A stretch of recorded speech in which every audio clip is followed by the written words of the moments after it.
മക്കളെ, അഖിലാമസ് ആണ്. അപ്പോൾ നമ്മൾ ഓണം എക്സാമിന്റെ സമയത്തൊക്കെയാണല്ലേ ഉള്ളത്. നിങ്ങളുടെ എക്സാമിന് 5 മാർക്കിന് ഉറപ്പായും വരാൻ പോകുന്ന ഒരു ചോദ്യം നമുക്ക് ഇപ്പോൾ തന്നെ ഡിസ്കസ് ചെയ്താലോ. അപ്പോൾ നിങ്ങളുടെ എക്സാമിന് 5 മാർക്കിന് ഉറപ്പായും വരാൻ പോകുന്ന ഒരു ചോദ്യമാണ് നമ്മളിപ്പോൾ ഡിസ്കസ് ചെയ്യാൻ പോകുന്നത്. അത് മറ്റൊന്നുമല്ല, ഫ്രീക്വൻസി ഡിസ്ട്രിബ്യൂഷൻ ആണ്. അപ്പോൾ എങ്ങനെയാണ് ഫ്രീക്വൻസി ഡിസ്ട്രിബ്യൂഷൻ ഏറ്റവും സിമ്പിളായി കുറച്ച് സമയം കൊണ്ട് നമുക്ക് ചെയ്യാൻ പറ്റാമെന്ന് നോക്കാം. അപ്പോൾ ഫ്രീക്വൻസി ഡിസ്ട്രിബ്യൂഷൻ പലർക്കും തെറ്റിപ്പോകുന്ന ഒരു ക്വസ്റ്റ്യൻ ആണ്. അപ്പോൾ നമുക്ക് ഏറ്റവും സിമ്പിളായിട്ട് തന്നെ ഈ ഒരു ക്വസ്റ്റ്യൻ നോക്കാം. ഇപ്പോൾ ഇവിടെ ഒരു ക്വസ്റ്റ്യൻ കൊടുത്തിട്ടുണ്ട്. ഇത് ഫ്രീക്വൻസി ഡിസ്ട്രിബ്യൂഷൻ പ്രിപ്പയർ ചെയ്യാനുള്ള ക്വസ്റ്റ്യൻ ആണ്. എക്സ്ക്ലൂസീവ് മെത്തേഡിലാണ് പ്രിപ്പയർ ചെയ്യേണ്ടത്. നമുക്ക് നോക്കാം. അപ്പോൾ ഫ്രീക്വൻസി ഡിസ്ട്രിബ്യൂഷൻ പ്രിപ്പയർ ചെയ്യാൻ പോകുന്നതിന് മുന്നേ ആദ്യം നമുക്ക് നമ്പർ ഓഫ് ക്ലാസ്സസ് എത്ര വേണം, ഏതൊക്കെയായിരിക്കണം ക്ലാസ്സസ്, ലോവർ ലിമിറ്റ് ഏതായിരിക്കണം, അപ്പർ ലിമിറ്റ് ഏതായിരിക്കണം, അതൊക്കെ നമുക്ക് ആദ്യം ഡിസൈഡ് ചെയ്യണം. അപ്പോൾ അതിന് നമ്മൾ ചെയ്യേണ്ട കാര്യം, നമുക്ക് തന്നിട്ടുള്ള ഡാറ്റാ സെറ്റിലെ ഏറ്റവും ചെറിയ നമ്പറും വലിയ നമ്പറും ഏതാണെന്ന് ആദ്യം നോക്കണം. ഇപ്പോൾ ഇവിടെ നോക്കിക്കഴിഞ്ഞാൽ നമുക്ക് ഈസി ആയിട്ട് കാണാം 6 ഉണ്ട്. 6 ഏറ്റവും ചെറിയ നമ്പറാണ്. അതുപോലെ തന്നെ ഏറ്റവും വലിയ നമ്പർ 68 ആണ്. അപ്പോൾ നമുക്ക് 0 to 10 സ്റ്റാർട്ട് ചെയ്ത് ഇവിടെ ഇപ്പോൾ ക്ലാസ് ഇൻ്റർവെൽ പ്രത്യേകിച്ചൊന്നും പറയുന്നില്ല. അതുകൊണ്ട് നമുക്ക് 0 to 10 സ്റ്റാർട്ട് ചെയ്തിട്ട് നമുക്ക് 70 വരെ പോകാം. 68 ഉള്ളത് കൊണ്ട് നമുക്ക് 70 വരെ പോകാം. അപ്പോൾ ആദ്യം നമുക്ക് എന്ത് ചെയ്യാം, ക്ലാസ്സസ് എഴുതി വയ്ക്കാം.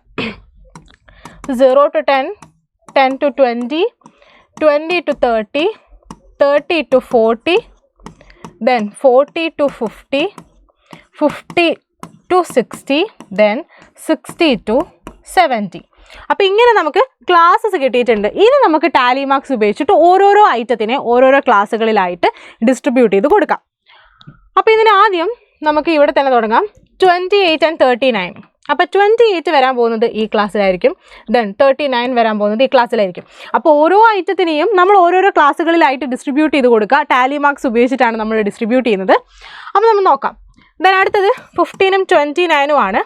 15 ഇവിടെ ആയിരിക്കും വരിക, ദെൻ 29 ഇവിടെ ആയിരിക്കും. ദെൻ 13ഉം 36ഉമാണ്. 13 വരാൻ പോകുന്നത് ഇവിടെ ആയിരിക്കും, 36 ഇവിടെ ആയിരിക്കും. ദെൻ 66ഉം 21ഉം ആണ്. 66 ഇവിടെ ആയിരിക്കും, 21 ഇവിടെ ആയിരിക്കും. ദെൻ അടുത്തത് 53 and 39 ആണ്. 53 വരാൻ പോകുന്നത് ഇവിടെ ആയിരിക്കും, 39 വരാൻ പോകുന്നത് ഇവിടെ ആയിരിക്കും.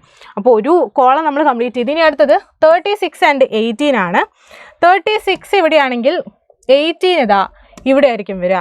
ദെൻ 19 and 43 ആണ്. 19 വരുന്നത് ഇവിടെയാണെങ്കിൽ 43 വരാൻ പോകുന്നത് ഇവിടെ ആയിരിക്കും. ദെൻ അടുത്തത് 52 and 20 ആണ്. 52 വരുന്നത് ഇവിടെയാണെങ്കിൽ 20 വരുന്നത് ഇവിടെയാണ്. അപ്പം 20 എന്നൊരു ഐറ്റം വന്ന സമയത്ത് നമുക്ക് ഇവിടെ 2 ക്ലാസ്സിനും 20 ഉണ്ട് അല്ലേ. ഒരു ക്ലാസ്സിൻ്റെ അപ്പർ ലിമിറ്റും അടുത്ത ക്ലാസ്സിൻ്റെ ലോവർ ലിമിറ്റും 20 ആണ്. അപ്പോൾ നമ്മൾ പഠിച്ചത് ഇപ്പോൾ ഇവിടെ നമ്മൾ ചെയ്യുന്നത് എക്സ്ക്ലൂസീവ് മെത്തേഡിലായതുകൊണ്ട് തന്നെ നമുക്കറിയാം അപ്പർ ലിമിറ്റ് എക്സ്ക്ലൂഡഡ് ആണ്, നമ്മൾ ഇൻക്ലൂഡ് ചെയ്യുക ലോവർ ലിമിറ്റ് ആണ്. അതുകൊണ്ട് 20 വന്നു കഴിഞ്ഞാൽ ഈ ക്ലാസ്സിലായിരിക്കും നമ്മൾ ഇൻക്ലൂഡ് ചെയ്യുന്നത്. അപ്പോൾ നമുക്ക് കണ്ടിന്യൂ ചെയ്യാം. അടുത്തത് 18 and 40. 18 വരുന്നത് ഇവിടെ ആയിരിക്കും, 40 വരുന്നത് ഇവിടെ ആയിരിക്കും. നമുക്കറിയാം 5ാമത്തെ മാർക്ക് നമ്മൾ 4 മാർക്കിനും ക്രോസ് ചെയ്തിട്ടാണ് വരയ്ക്കേണ്ടത്. ദെൻ അടുത്തത് 35 and 42.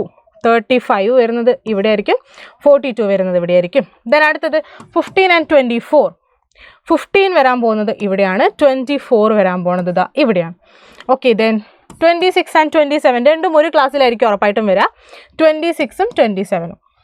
ദെൻ അടുത്തത് 35 and 39. അതും ഒരു ക്ലാസ്സിൽ തന്നെയായിരിക്കും, 35 and 39. 35, 39. ദെൻ അടുത്തത് 25 and 33. 25 and 33. 25 ഇവിടെ, 33 ഇവിടെ. ദെൻ അടുത്തത് 41 and 10. അറിയാം 41 വരെ ഇവിടെ ആയിരിക്കും, 10 വരെ ഇവിടെ ആയിരിക്കും. ഓക്കെ, ദെൻ അടുത്തത് 8 and 34. 8 and 34. 8 ഇവിടെ ആയിരിക്കും, 34 ഇവിടെ ആയിരിക്കും. Okay, then 34 and 10. 34 വരെ ഇവിടെ ആയിരിക്കും, 34, 10. Okay, then 41 and 58. 41 വരെ ഇവിടെ ആയിരിക്കും, 41 വരെ അതാ 5ാമത്തെ വരെയാണ്, 41ഉം അതുപോലെ തന്നെ 58 ആണ്. 58 വരെ ഇവിടെ ആയിരിക്കും. ഓക്കെ, ദെൻ 43 and 50 ആണ്. 43 വരുന്നത് ഇവിടെ ആയിരിക്കും, 50 വരുന്നത് ഇവിടെ ആയിരിക്കും. ദെൻ അടുത്തത് 68ഉം 36ഉമാണ്. 68 ഇവിടെയും 36 ഇവിടെ ആയിരിക്കും. ദെൻ അടുത്തത് 46ഉം 9ഉമാണ്. 46 വരുന്നത് ഇവിടെ ആയിരിക്കും, 9 വരുന്നത് ഇവിടെ ആയിരിക്കും. ദെൻ 42 and 55 ആണ്. 42 ഇവിടെ, 55 ഇവിടെ. Okay, then 26ഉം 6ഉമാണ്. 26 ഇവിടെയാണ്, 6 ഇവിടെയാണ്. ഓക്കെ, ദെൻ അടുത്തത് 32 7ഉമാണ്. 32 വരുന്നത് ഇവിടെയാണെങ്കിൽ 7 വരുന്നത് ഇവിടെയായിരിക്കും. ദെൻ അടുത്ത ലാസ്റ്റ് 22ഉം 11ഉമാണ്. 22 വരുന്നത് ഇവിടെയാണ്, 11 വരുന്നത് ഇവിടെയാണ്. ഇപ്പം നമ്മൾ എന്ത് ചെയ്തിട്ടുണ്ട്, ടാലി മാർക്സ് ഉപയോഗിച്ചിട്ട് എല്ലാ ഐറ്റത്തിനെയും ഡിസ്ട്രിബ്യൂട്ട് ചെയ്ത് കഴിഞ്ഞിട്ടുണ്ട്. നമ്മളെപ്പോഴും ശ്രദ്ധിക്കുക, നിങ്ങൾ ഓരോ ഐറ്റത്തിനായിട്ട് ഡിസ്ട്രിബ്യൂട്ട് ചെയ്ത് കഴിയുമ്പോഴും അവിടെ നിങ്ങളിങ്ങനെ കട്ട് ചെയ്തുകൊണ്ടിരിക്കുക, അല്ലെങ്കിൽ ഏത് ഐറ്റത്തിനെയാണ് ഇട്ടത് എന്നുള്ളത് കൺഫ്യൂഷൻ ആവും.